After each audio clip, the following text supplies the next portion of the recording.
Hello and welcome to And It's Live, a history of the Premier League. We are in the middle of 97-98, the cold winter, and plenty to discuss this week. I'm Martin in the chair. Hope you had a lovely Easter.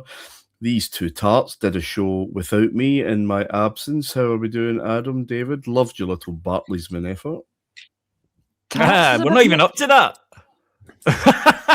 Yeah, see, it just shows you how conditioned I am to abuse. I didn't even respond to that by Martin. But, I really enjoyed it. And some of the suggestions we got from listeners and viewers were fantastic. And I think the one thing that came through is that all of our memories of this era of the Premier League, one of the first things that come to mind is enormous strips. Yeah, everyone referred to that, and yeah. the baggier the kit, the bigger the hair. I think to be considered an absolutely classic. Someone pointed out, for example, Steve McManaman, who we didn't pick, and he's absolutely correct. Steve McManaman's shirts were enormous. I honestly believe that he could have, these tent boxes that have appeared on top of cars. Steve McManaman wouldn't have needed one of those if he'd had his shirt with him, if he'd ever been caught under the stars for an evening.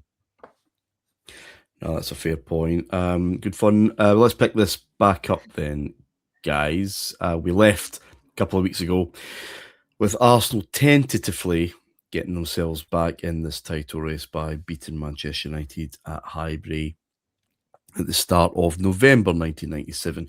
We'll get into the chaotic nature of all four, in inverted commas, apologies, Blackburn Rovers fans and Roy Hodgson, big clubs that are in and around the title race around this time, because there are good runs followed by some disastrous fortnights and months. Can we talk about managers first? Because there's a few comings and goings over the period that we're looking at the moment. And David, we have to say goodbye for a while anyway to the wonderful hair that is Jerry Francis, and the lack of hair, complete turnaround from Spurs and their approach to Christian Gross, who would be like us in our trips to the barbers, I think, more than Jerry Francis and his coiffured needs. Yeah, look, I mean, at the time, I may have criticised Jerry Francis's haircut, but as any regular viewer will know, that I have lost all privileges when it comes to criticising people's haircut. But I mean, it was a defiantly 70s style, and fair play to him. He looked like the mother from the Partridge Family, and he was happy with that. And you have to admire a man whose confidence extends into wearing a haircut that is 20 years later. There's nothing worse than being trapped in a haircut you no longer believe in, and he clearly had never had that experience. Yeah, total change round. Jerry Francis is a very 90s manager. He had earned his move to a bigger club through his success at QPR. And I mean, there were talk early to mid-90s of a potential future England manager there in Jerry Francis. It was a very upward trajectory, and it didn't seem outrageous at the time. But Spurs, I think in this period, Spurs have a little bit of an identity crisis, Martin. I don't think they quite know, and there's some echoes actually with Spurs. Glad they've sorted that. Exactly. There are definite echoes there of what is this club? What is it supposed to be? And you have an absolute, from the outside and externally, a fascinating mixture of ingredients that go into that pot. Are we a huge title-winning, trophy accumulating machine? Are we a style side? Are we a side who play a style that has become synonymous with this club? Are we going to invest in young players? Are we going to invest in the top talent from abroad? And it's this push on many fronts without, I think, committing to one. And I always think it's interesting when a club pivots so violently from one manager to the next, and this was a violent pivot when you've taken someone who has been in charge of another club, a smaller club in England, as they had done previously with David Pleat, of course. They had done that previously from Luton Town. And then you say, right, okay, we are stepping out of this. You can't divorce the decisions from the time, and you can't divorce the decisions from the fashion. Now, of course, it is absolutely de rigueur to be looking at a manager from abroad. I mean, it's actually more of a surprise, I think, now when a club of Tottenham Hotspur stature consider a manager from England. Although generally now they would be managers who'd come from abroad in the first place. But to go to Christian Gross, who we've done a Champions League show, and listeners will know we were full of praise for his side in the Champions League show because they were exciting, they were fun, and they played expansive, open, modern football. It ticked a lot of boxes, but he got labelled with the funny foreigner label very quickly, and it's hard to get past that. I'm always a believer in that if fans are not having a managerial appointment, if they're somewhat scratching their head, if that manager then doesn't go off like a bullet train, I think it can be very, very difficult for them to have any long-term future because there's no ballast there. There's nothing that makes the fans say, okay, I'm willing to give this time.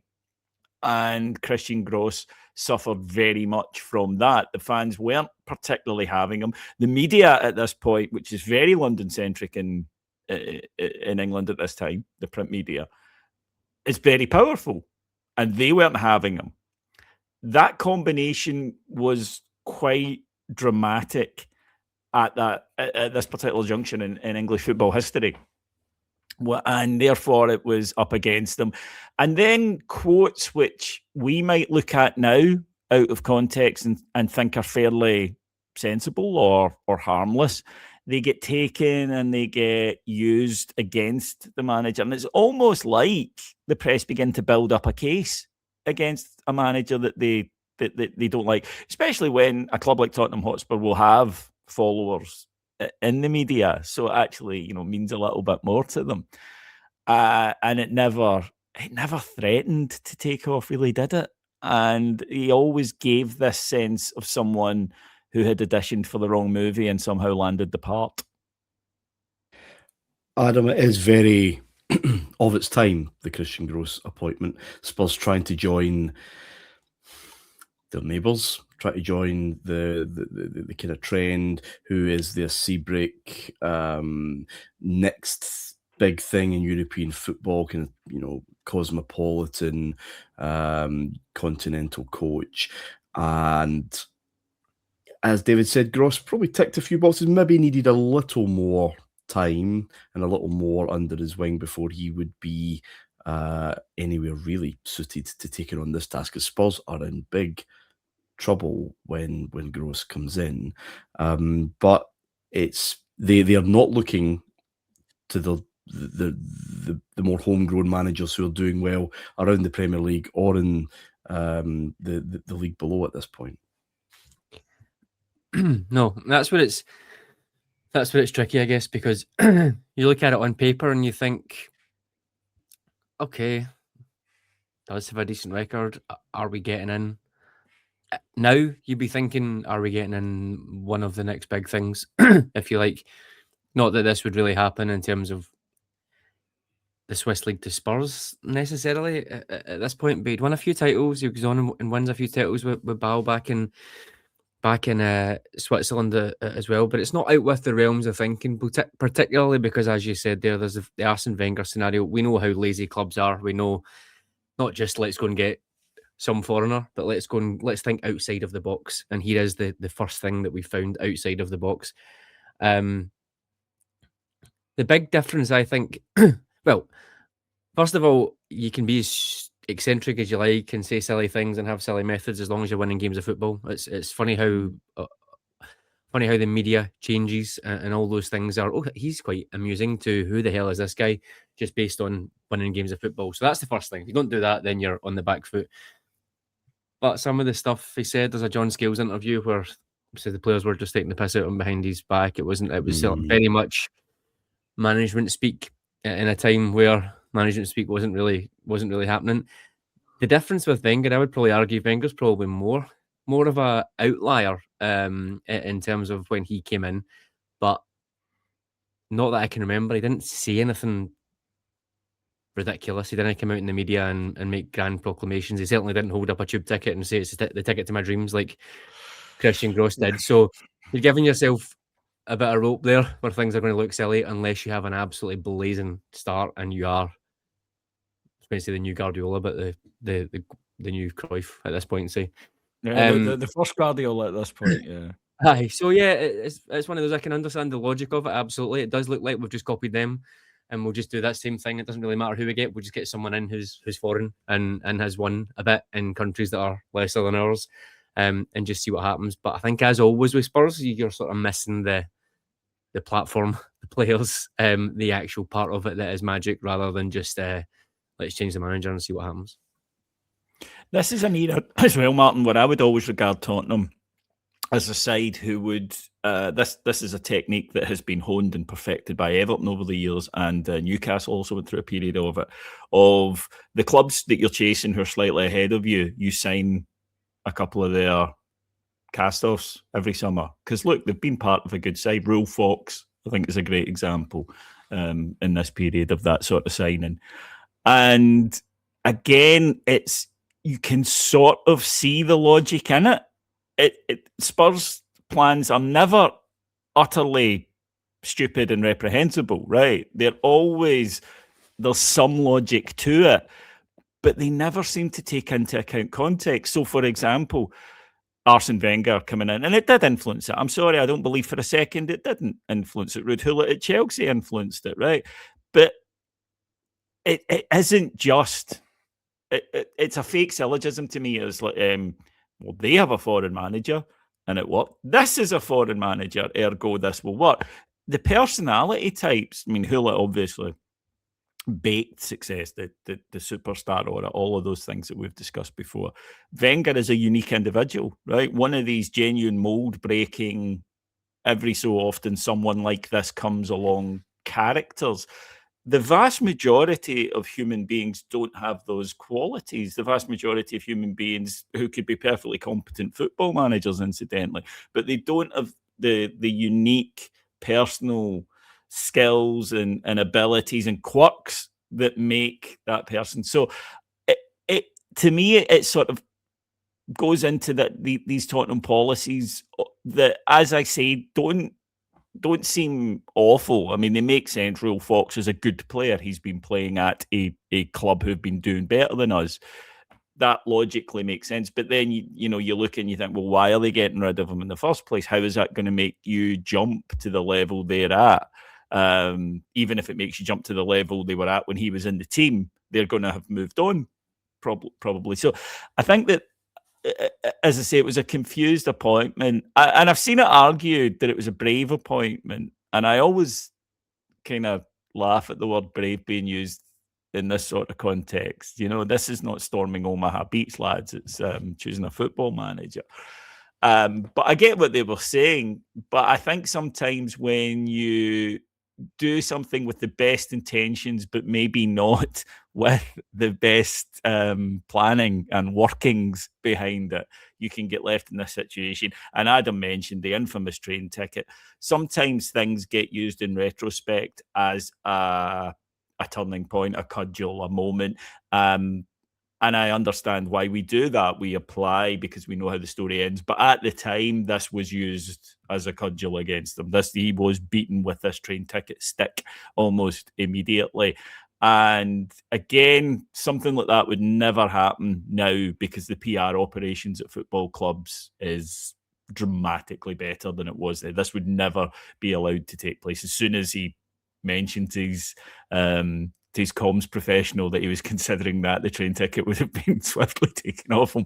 But again, there's an innocence, therefore, to this era that I find quite charming, and it's things like this.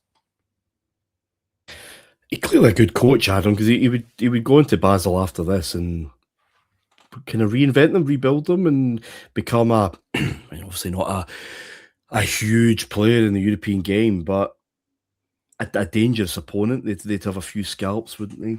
Around this time. So it really is just, again, the right skill set for the right job, and it may be the job, lads. No matter how many managers you go through.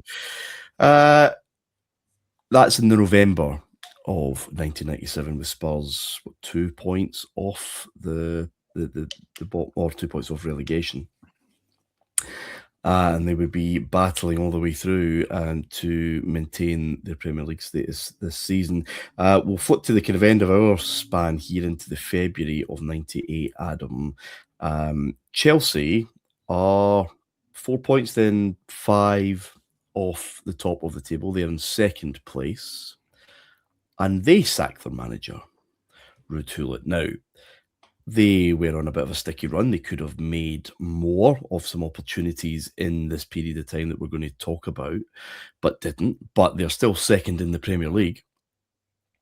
I'm going to bet that this was not purely down to league performance. Chelsea said that Gullit wanted more money than they were willing to pay. I think Gullit wanted to stay on the playing staff, which is kind of wild at this stage. There was discontent for sure. Brian Laudrup, of course, moving to Chelsea, or proposed moving to Chelsea in the summer of 1998, met with Chelsea in around this time, planning to meet Ruud Gullit. And who is it but Gianluca Vialli that is there waiting for him in a London hotel? So, what are you doing here? Are any of the other players coming to kind of give me a bit of a briefing? But he was told, Ruud's not long for this world. So he is sacked, Adam, after a defeat at Highbury. Gullit was very clear it was not about money. It was quite... there's a lot of bickering going on, which with Ken Bates is nothing new. But this was an odd one. Chelsea are still in Europe, still in the League Cup, which we'll maybe touch on next week, and second in the league with this guy who'd done so much, but there was a lot of uncertainty, and I think maybe spending a lot of time in Amsterdam, just a personality fit was starting to become a bit of a problem, I think. Yeah, I think we know all about the Dutch players of this era and their forceful, shall we say, personalities. So I don't doubt for a second that Ruud Gullit is in. I don't believe for a second that Ruud Gullit would be completely not to blame in this. I'm sure there were wage demands.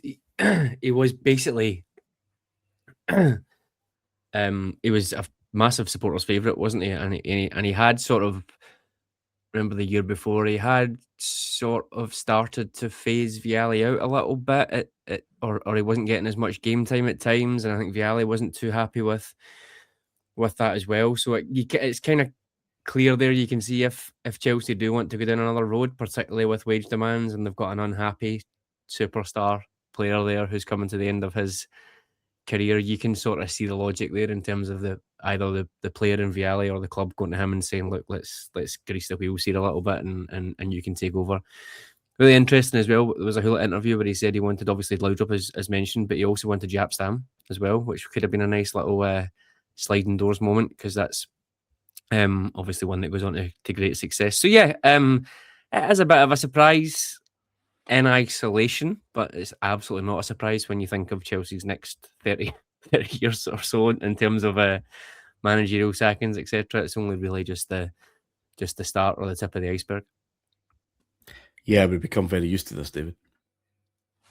Yeah, we would. And listen, you've made this point to me a lot in the weekly show we do about the EPL, the current affairs one. It's worked for them, Chelsea, over the years. You can't, look at the success that they've had in this intervening period.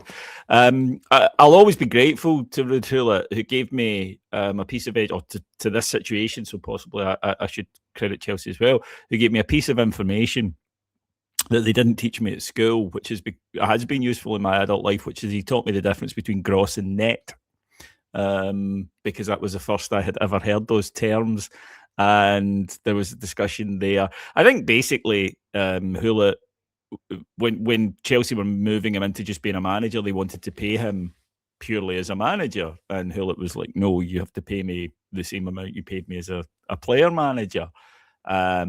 I always wondered about that, even as a kid. I wonder if you get paid twice, and apparently you did. You got paid for the two different jobs, and then he wished Chelsea to cover his tax, which seems that is quite a difference maker in a wage. That I think it was famously Andre Arshavin, wasn't it? Didn't realise that. It and was, ended up bless taking a him. wage cut. Yeah, ended up taking a wage cut to go to Arsenal because he didn't realise about tax.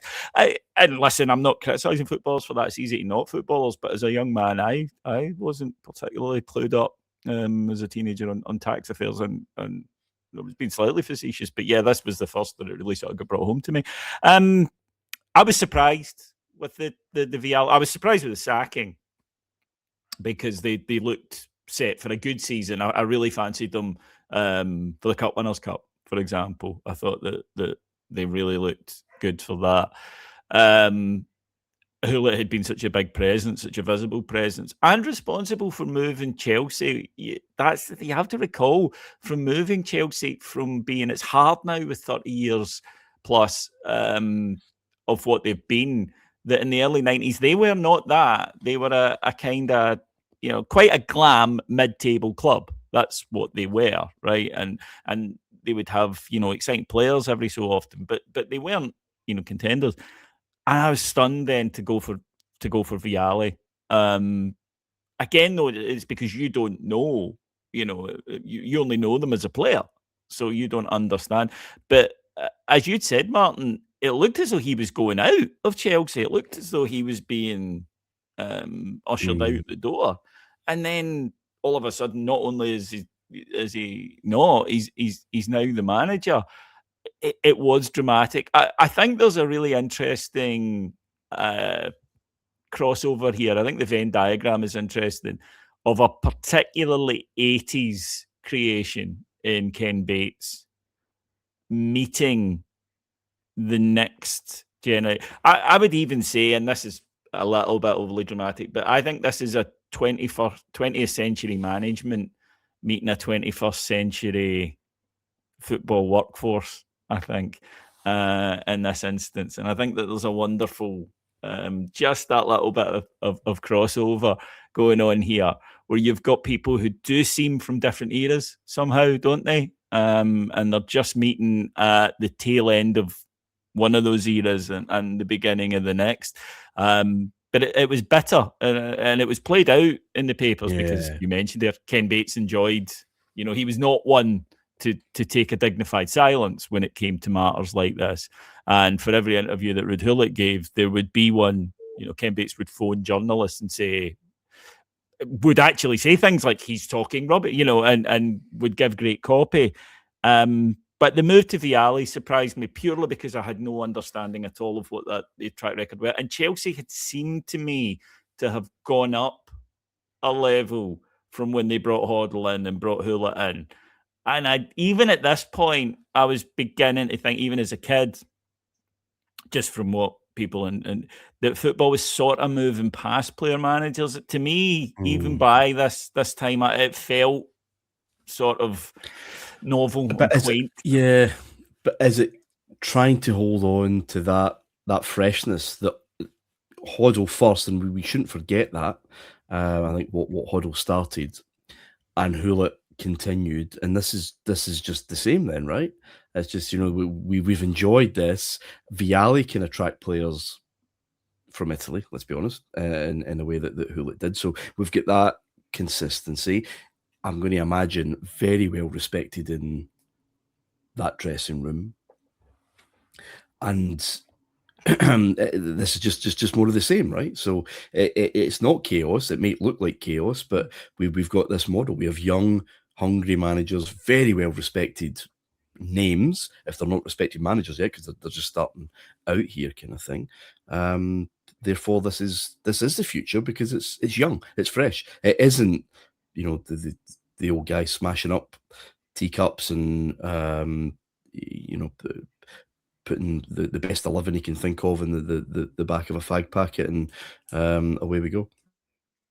Yeah, totally. And again, we are just watching this from afar. We don't know the qualities of Gianluca Vialli. Chelsea should. They should know the tactical qualities of Gianluca Vialli, the man management capabilities that they think he has. So, we are literally going on, they have appointed a footballer. That's all we can do. I think Gianluca Vialli's tactical knowledge, I would urge listeners, he wrote a book around about 2006 with Gabriel Marcotti. Yeah, called, which compares Italian English football, and it's brilliant. It's really incisive. So he really did know what he was talking about.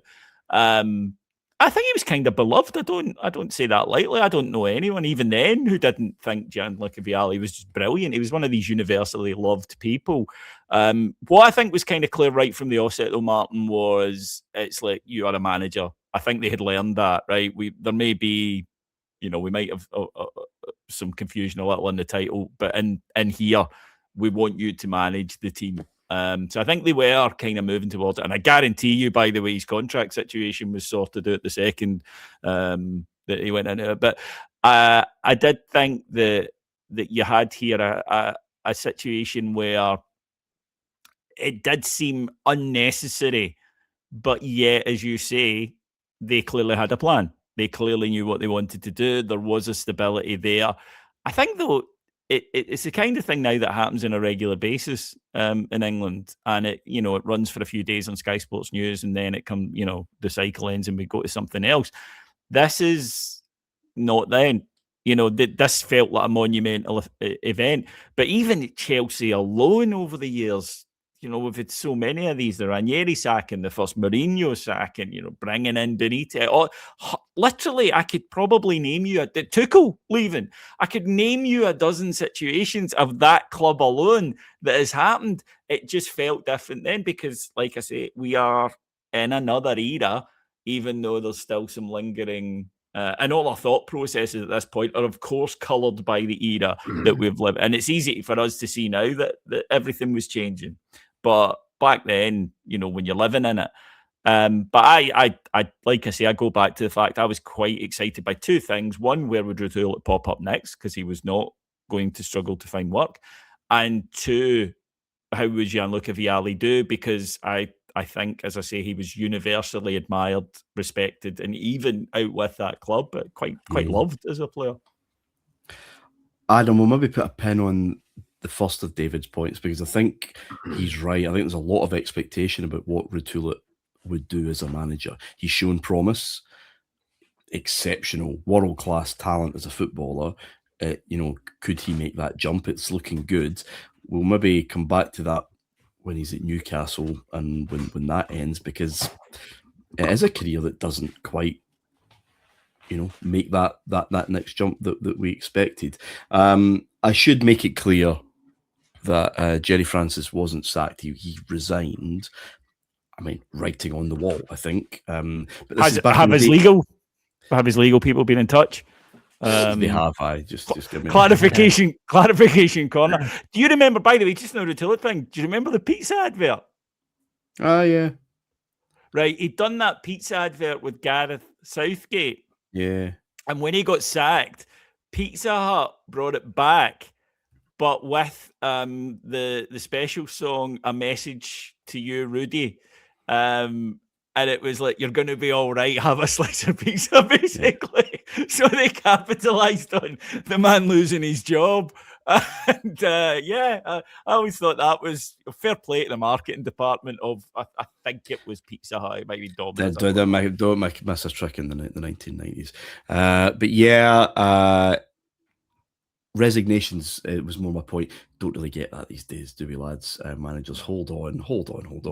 And another resignation around this time was Brian Little at Villa. Again, looked to be looking promising, Adam, and then spiralling towards some pretty choppy waters.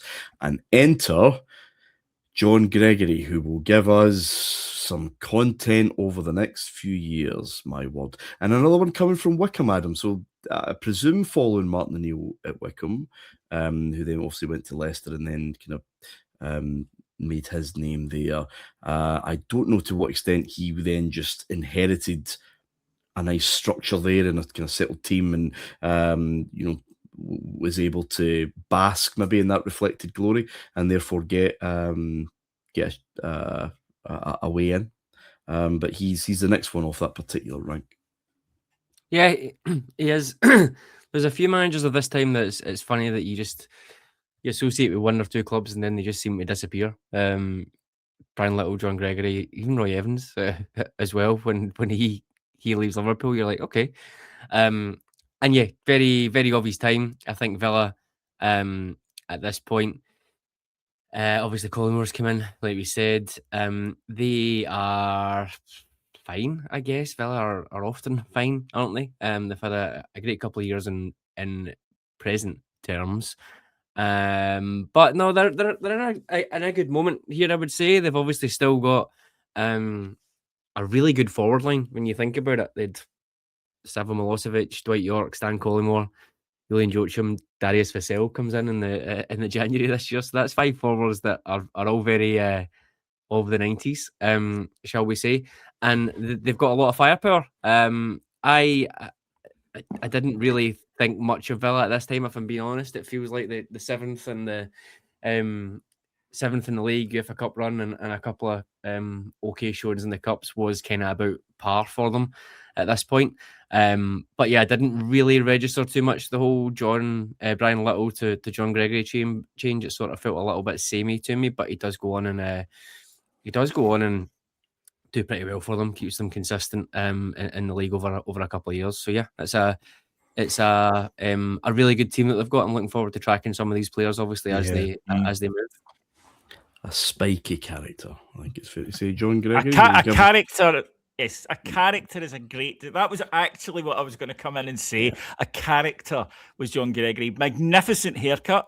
Yep. Mikel Arteta learned everything about his Barnet from John Gregory's never moving gelled masterpiece. And yeah, I mean, some cracking quotes. I think it was David Unsworth, wasn't it? When David Unsworth asked to leave Villa, I think because he was homesick for his wife was homesick for Merseyside, and John Gregory with the none more 90s quote of, well, in my day it was a case of, right, love, pack up the china, we're moving, but things have changed. I'm not sure that would fly in 2026 if he tried that one. Slightly better language than he used around Dwight York's move, but we will come to that in a good time. We'll take a break and then we'll get into some of the action around 97 and 98.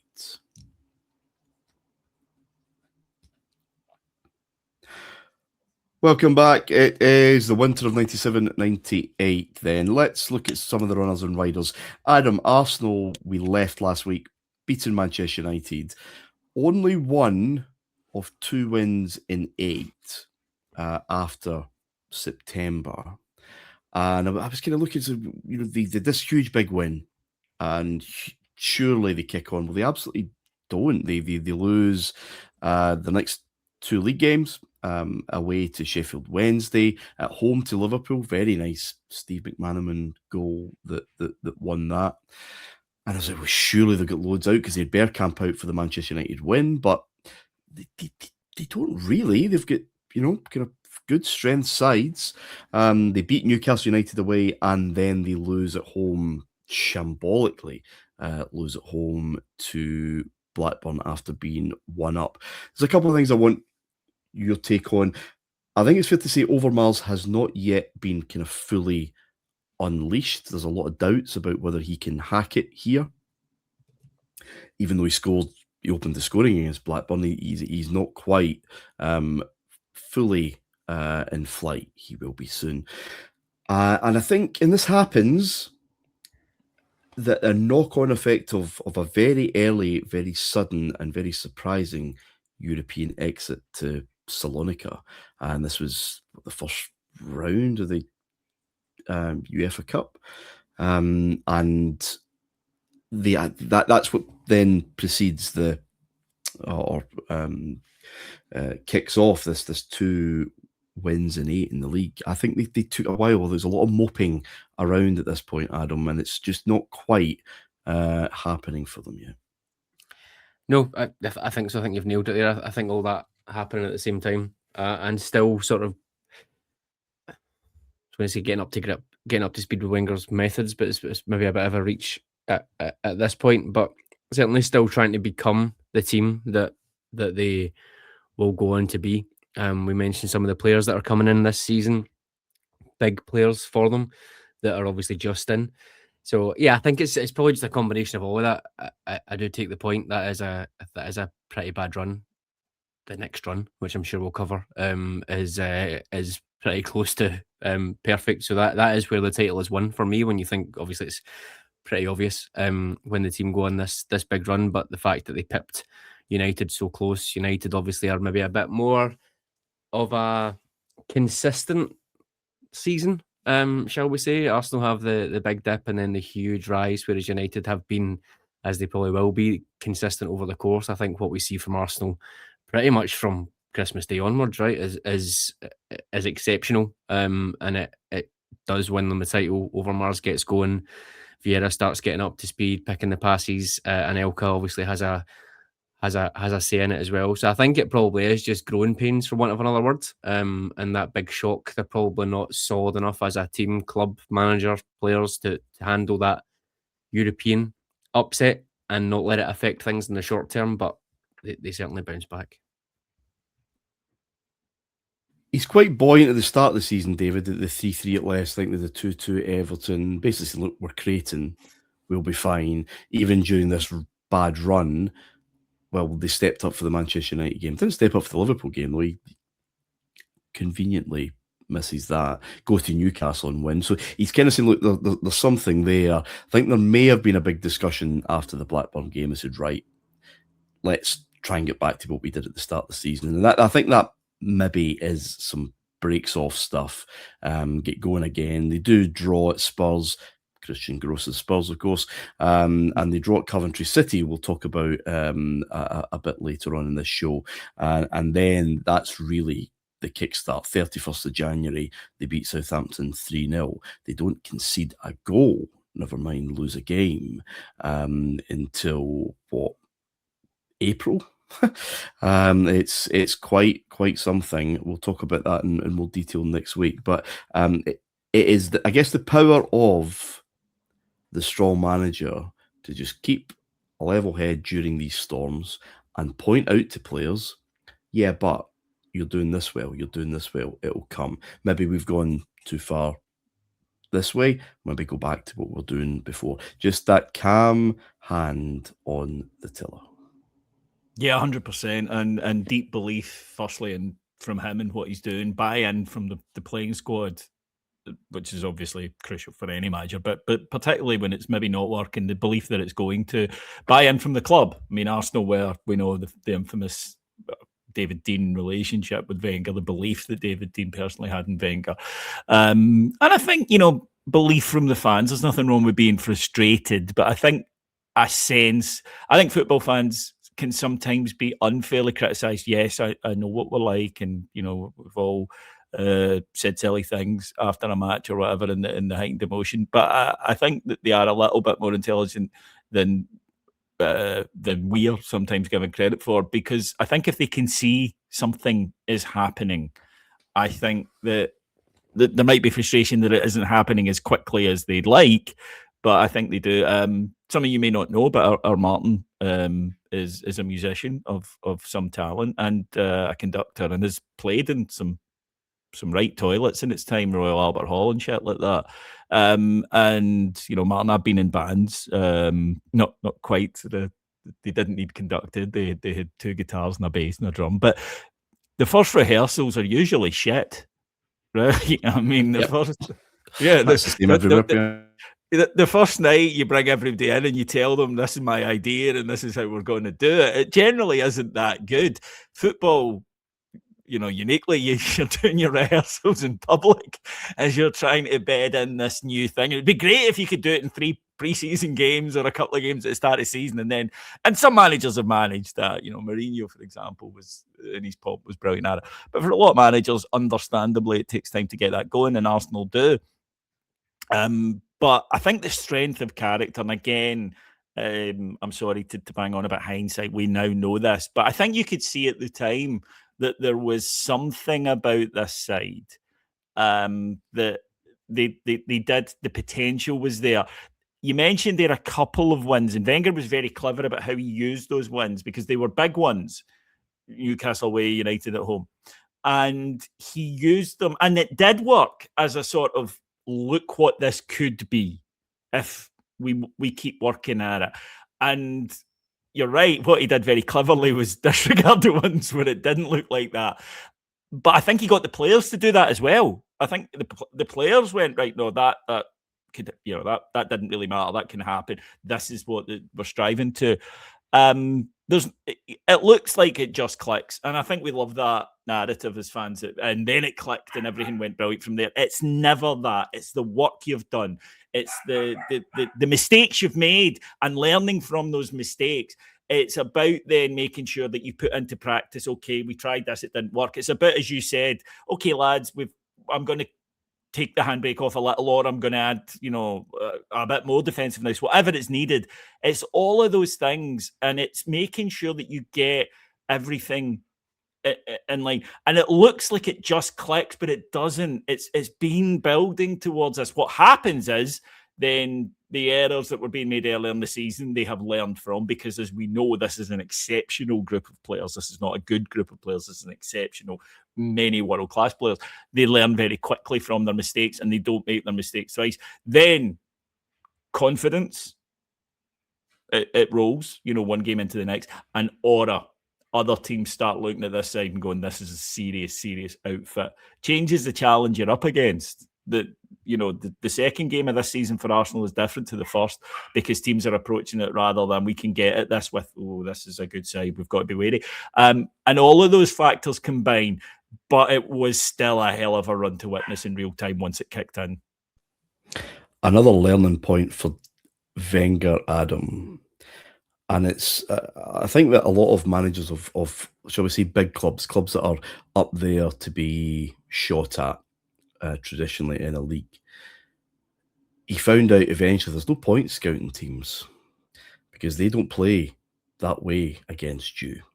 It's just simply not the same game, and that took a wee while to adjust. I think you would prepare for a game in one way, and this just isn't the game I was expecting. Well, of course it wasn't. Everton were playing Wimbledon; they weren't playing Arsenal. Yeah, and I think that's something that obviously it changes really, really quickly, because we know Jose Mourinho, Andres Villas-Boas coming very quickly. That whole opposition analysis piece, regardless of the fact that they might change to accommodate the team that they're now playing against, we still prepare that. So that is one of the things that comes. I'm not sure Wenger was ever. I haven't really done too much of a deep dive into Wenger in terms of the methodology behind it and all that sort of stuff, but just based on my gut and how things turned out in terms of how stubborn he is post 2006, I don't imagine that factors into his thinking much anyway. In terms of opposition analysis, it will be very much we'll play our way, come hell or high water, and if someone else, if someone dares to beat us at it, then we'll claim that they did it unfairly, or they did it in a way that I didn't find acceptable. All that sort of stuff. So it's not a big surprise, in that respect. But I think to go back to maybe what I was speaking about last week, I think the setup.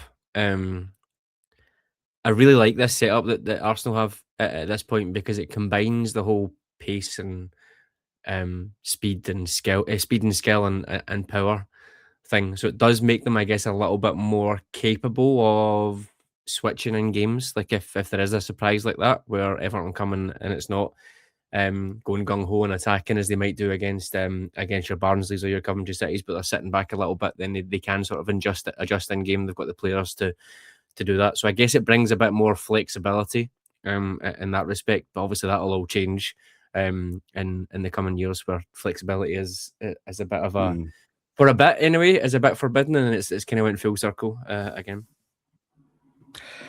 Manchester United did respond to that defeat at Highbury. I think it's fair to say 6 league games on the spin without dropping a point and scoring lots of goals away to Wimbledon 5-2.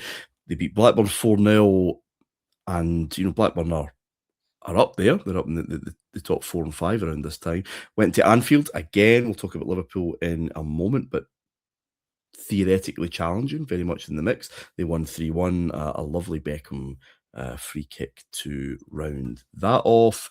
A couple of 1-0s and then Everton. So that run up to Christmas, very, very strong indeed. And yeah, they're pretty much sitting pretty, Adam. I'll just check where things were on let's say Christmas Day. Because I think that they're 4 ahead of Blackburn, 5 ahead of Chelsea. Leeds are again 4th. They're up there as well. Liverpool get a game in hand, but they're now 12 behind. Arsenal are 13 points behind with a game in hand.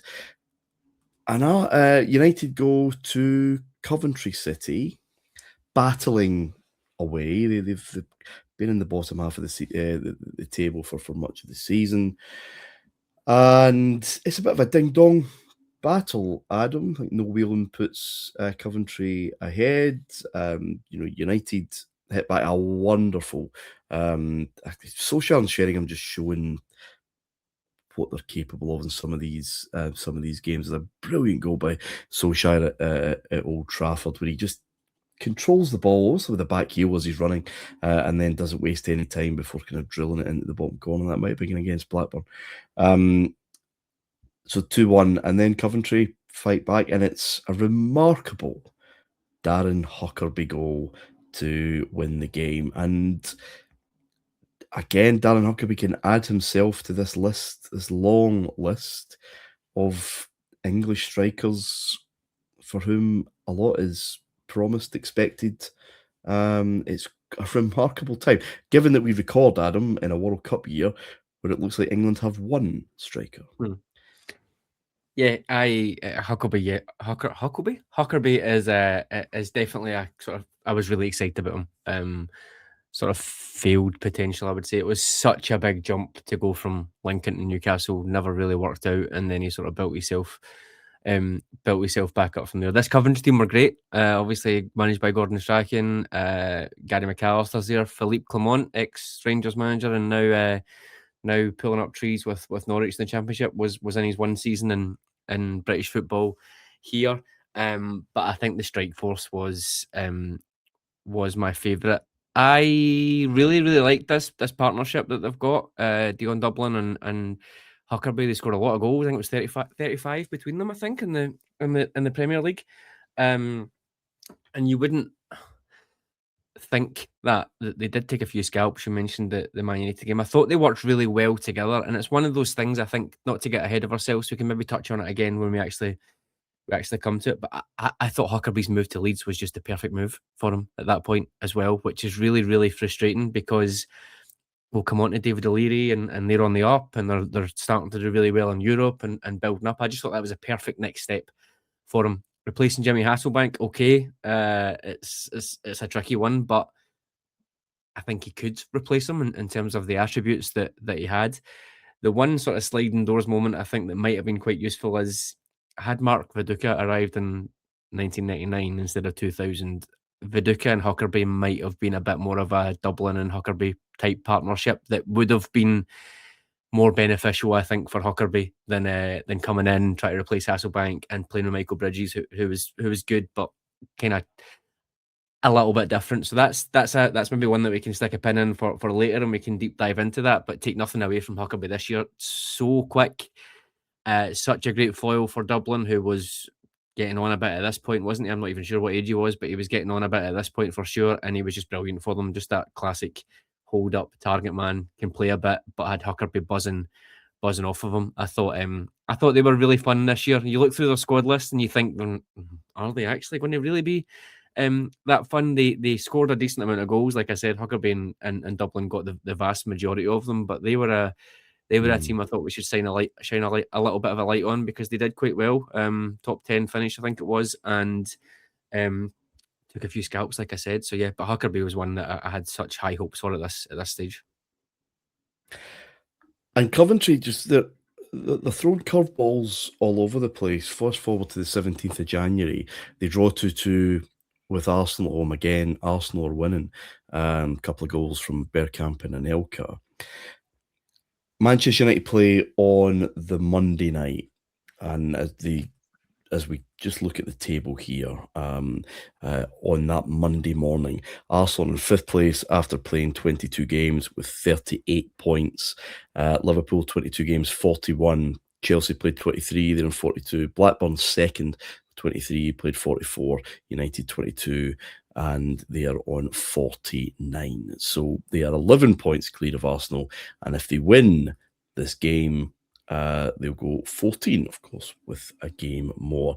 But that game, David, is at the Dell, which has caused all sorts of merry problems for Manchester United, and would do so again. A 1-0 defeat, followed up by an odd 1-0 defeat at home to Leicester, and then a home draw against Bolton. Just when it seemed rubber stamping the title, they are faltering a little. Yeah, absolutely. Look, Southampton can happen. I'm sure studies have been done and more to follow on the psychological impact of grounds that have on. Manchester United play that Southampton team 20 times at a neutral venue. They beat them 19. They beat them 20. And yet, when they go there, because why has it been selected for the Monday night game, Martin? Because this can happen. There's a build-up. It's in people's minds. It does. It happens. And it's amazing how often it happens, and clubs have a bogey ground because players change and management change and both sides, and yet results can often stay the same. It gets in your head. That's a tough place for us to go. Oh, they're our bogey team, these things. And they go, it's not the usual kind of, it's not one of the, I think we all remember certain performances there. This is a much, much more straightforward Premier League game where United don't really fire. Southampton keeper does make a few good saves, right enough. They get the goal and then they defend really well, and they get it. The home defeat is the shocker. That one, United, they're not focused on this game for whatever reason. They just have a collective stinker. They don't create as much as they should do. And whether or not, Martin, it's maybe we're so far ahead, we can relax a little. Look at this run of fixtures. There's no big boys in there to concern us. We are going to win this game. But suddenly you've taken 1 point from 9. I mean, that's the great thing, I think, about 3 points for a win. Adam, you're not old enough to remember 2 points for a win. Me and Martin are. The great thing about the 3 points for a win system is a bad month, and you can be, way down. A great month, and you can go shooting up. And United suffer from this. It's odd because I don't think, look at the manager, look at some of the players in the squad. There's no way that they're walking about going, we've got this, lads, it's done, don't worry about it. That doesn't happen. But psychologically, I do wonder if perhaps subconsciously there's a little bit of, look at where we are now. And they begin to look at other things. The Champions League was an obsession with United. And particularly at this era, I wonder if they'll just begin to think, perhaps, right, we've done the hard work here, so the league will take care of itself, and now we can sort of focus on what we're going to. And Arsenal are not on this run just quite yet. So you're looking down at your table and saying, right, okay, there's an improving Arsenal, but they're too far back. Blackburn, we're better than them. Push comes to shove, we're gonna be absolutely fine. Liverpool, too flaky, they're not really going to be able to challenge us. And you're looking at it and you're not seeing a contender, I suppose, if you're United, that you really think in the way that 2 years hence you look at Arsenal, no matter where they are, and you go, well, they're a side, they're a possibility. But it's the second defeat that's for me is the really poor one, because there's no reason for that to happen. There's no, there's no massive injuries other than the Keane injury, but you still get a midfield of. You've been missing buttons, him, and you've been goals. winning. Yeah. You've still got good players. You've got Sheringham and Cole and Solskjaer. There are goals in the team. Maybe, I mean, Ronnie Johnson and Gary Pallister. Dennis Irwin and Phil Neville kind of alternating. Gary Neville's still there. I mean, it's not a team hit by an absolute suite of injuries that they just can't cope. Adam, is it just a bit of complacency? I think so far ahead. We've won this before, and yeah, it does feel it, doesn't it? Yeah, I think that is how it feels to me. And again, we need to parachute ourselves back there to say, well, we've done this, we've fended off these challengers, we've had as much as we have, I think, done a really good job of dissecting some potential, highlighting some potential moments in the earlier seasons where, this could happen or that could happen.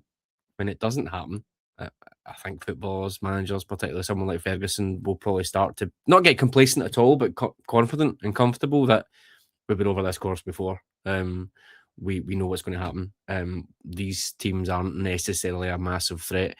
I have to be honest, hand on heart, I didn't see the Arsenal back half of the season happening. And again, I have to be honest, before we really started looking into this again, I couldn't remember it at all. That it did happen in that way, that they were so far off the pace to come back. So I think in the moment, it's not something that I think anybody would really have thought of. So he's probably well within his rights to be confident, shall we say.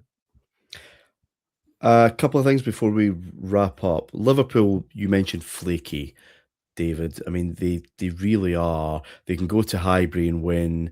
They can go on a run of wins. There's 5 in a row through December and January. No defeats from the 13th of December until the 7th of February. So they can do it. This young boy is seemingly scoring quite often. Fowler will get a kind of recurrence of the knock in pre-season that effectively rules them out for a while. That happens in a 1-1 Merseyside derby draw in late Feb. But then they do lose at home to Barnsley. They do lose at home to the aforementioned Southampton. I was going to say that this is just the characteristic of a team who can't do it, but we've spoken about 4 teams, if you want to include Chelsea in that, who show signs of great verve and quality, but also weakness. That 2 or 3 on the spin without a win, 2 defeats on the spin. Usually kind of patterns that we say, weak mentally. Well, United have done that. They're maybe just doing that from a place of complacence, whereas these challengers are choking, right? They're gulping when maybe that opportunity arises. Yeah, and I'd be hypocritical if I said I don't use the mentality argument a fair bit, particularly for my own team. I think we all do, because we care so much that it must be that they just don't care as much as we do. Or that they are not as strong mentally as we are, and we would be if we were going for a title. Whereas I'm not sure that's true. I think that with Liverpool, it's bags of talent, bags of potential talent as well. Lots of decent youngsters kicking about at this point as well. It's a massive squad, isn't it? And not, it's a massive squad, but it isn't a deep one. I don't think there's a lot of guys they've picked up from abroad that are all right to really. But there is a real good nucleus of talent at the club. Being able to reproduce it week in, week out is tough. Being able to do it, and this is the thing I think that big clubs, people don't always take into account, even us as fans ourselves, and we've got some experience of this with supporting a huge club in our league, that it can be that some of the games that you lose are ones you should never lose. And the reason that you lose them is people talk about the famous atmosphere at Anfield or at Ibrox. And it is amazing on certain games, but the 3 of us know that when we're at home to a side that are 8th and are not glamorous, and it feels like just get the 3 point, and it's, October or December, and it's cold, and it's hurry up, and, we do the whole kind of Nirvana, here we are now, entertain us thing. And that happens to Liverpool, I think. And if you look at those defeats, these are not games any single Liverpool supporter was ringing on the calendar when the fixture list came out, right? It's just hurry up and beat them. And then they don't. The first 20 minutes are sluggish because the other team are fighting, right? It's a big day for them. They're fighting. And then your fans get a bit, annoyed, start to moan. The players are looking at each other. They're not playing well. And it builds and it builds and it builds. And then after an hour, you're maybe a goal down and everyone in the ground start, the fans are raging. The players start to shit themselves that they might lose this. It happens a lot.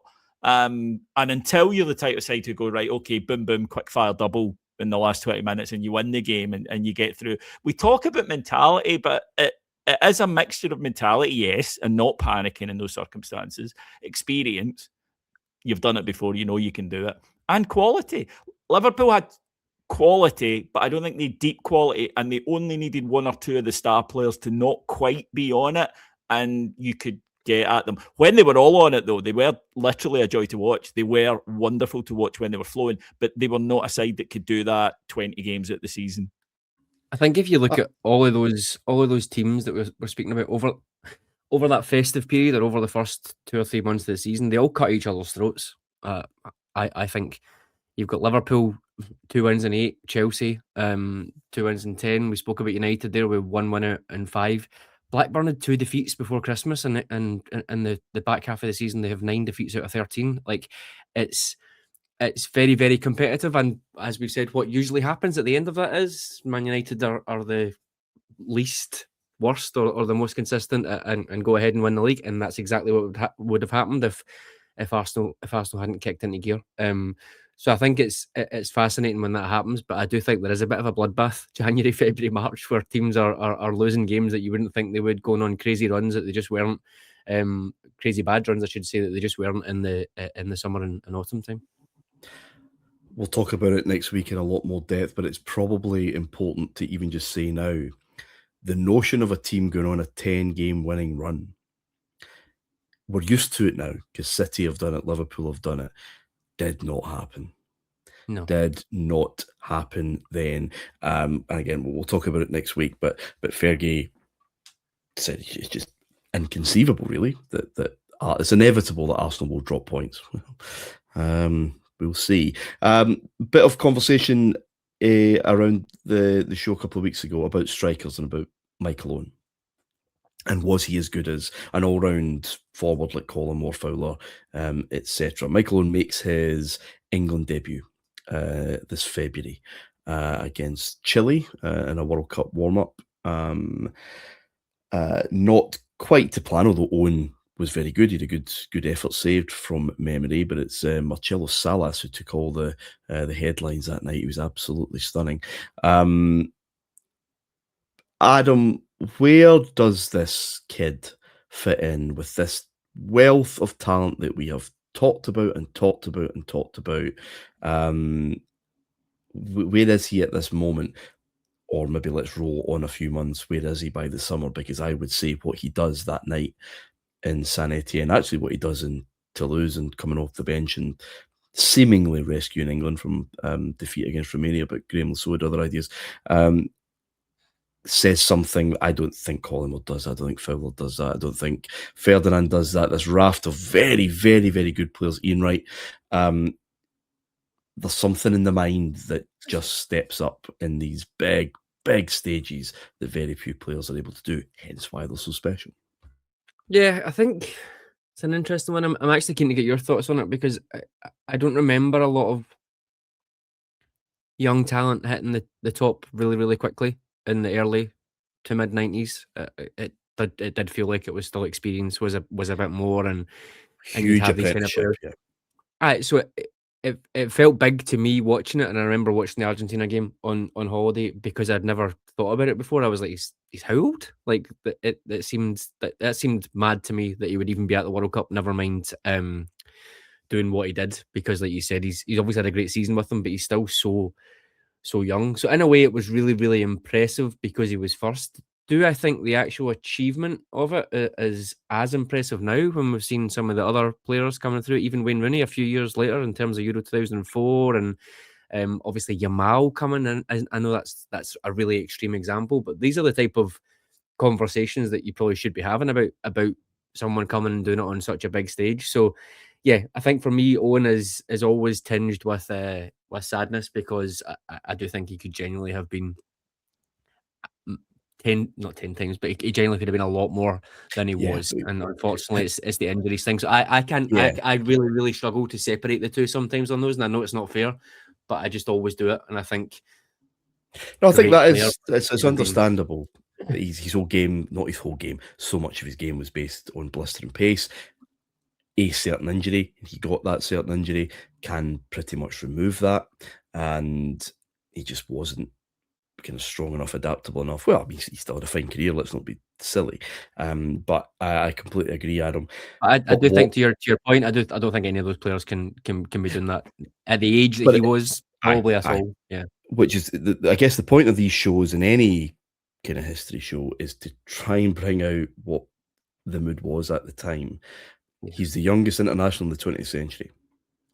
For a reason. He did not have to serve his, apprenticeship. He did not have to, Chris Sutton, go and play a B international to kind of prove your worth to the squad and all of that. He was special. And it's a shame, the injuries. It's a shame he's a fucking weirdo. That his explosive start, and I genuinely mean world class. Maradona meant world class when he said he was the brightest light of France '98. All of that gets lost because I mean, you're talking about 99. I think Owen suffers that injury at Elland Road. I think I'm right in saying we'll come to it, and it's just not quite the same. Him and Shearer not getting on, and so many factors. There's a bigger conversation that could be had, Adam, in the modern era. I mean, Yamal is obviously a world talent, but also coming into a world-class side in which complement him perfectly. That was a good England side, but not quite as completely calibrated towards him. It's why I think all these things make up. Is this a good individual player? Yes. Is it ever anywhere near enough? Probably not in some respects, because you need all of those factors. Yeah. Completely concede a lot of those factors, whether they're luck or not. We just spoke about Huckerby, things that should be working and do work for other players, that push other players onto another level, maybe don't work for certain players, personalities, injuries, career choices, all that sort of stuff go towards how you remember how good a player was, even if it is just literally talking about their individual talent. Very quickly, David, before we wrap up, any thoughts on where 1997's 98's Michael Owen fitted with that absolute raft of forwards that England had at their disposal?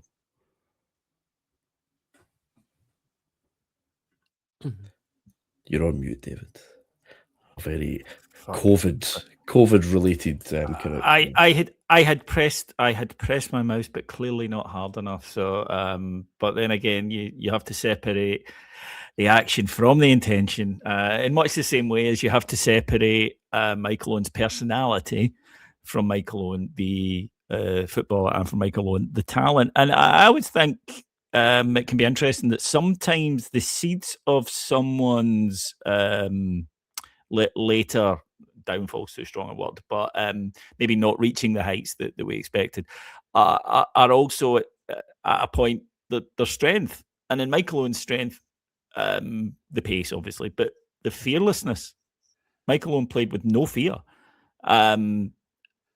but it wasn't entirely just based on his personality a la Wayne Rooney. It was based on his he wasn't really into football, so it was just something he was good at and something he did, which meant he was so ice cold in this era. But then later on in his career, it meant he didn't really feel the need to try and squeeze every last drop out of it, a la Cristiano Ronaldo. But what I will say is, look, it's easy with hindsight to say, he wasn't all that. He really was. In 97, 98, you did not get in the England side as a teenager. It didn't happen, right? It happens now. It didn't happen then. And it happened then because it's like, lads, good God, we have to play this guy. Yeah. Thanks, gentlemen. Thanks, David. Pleasure as always, mate. Thank you, Adam. Thank you. Manchester United went to Stamford Bridge at the end of February, 1-1-0. Phil Neville's first goal for Manchester United, and 12-point lead over Arsenal. Arsenal had 3 games to play, as one of my friends at university was keen to remind everybody. Fred Dunn would have done well to remember that, because he paid out on United winning the lead after that weekend. Alex Ferguson told him never to do that again. We'll talk about why that was next week. Until then, bye for now.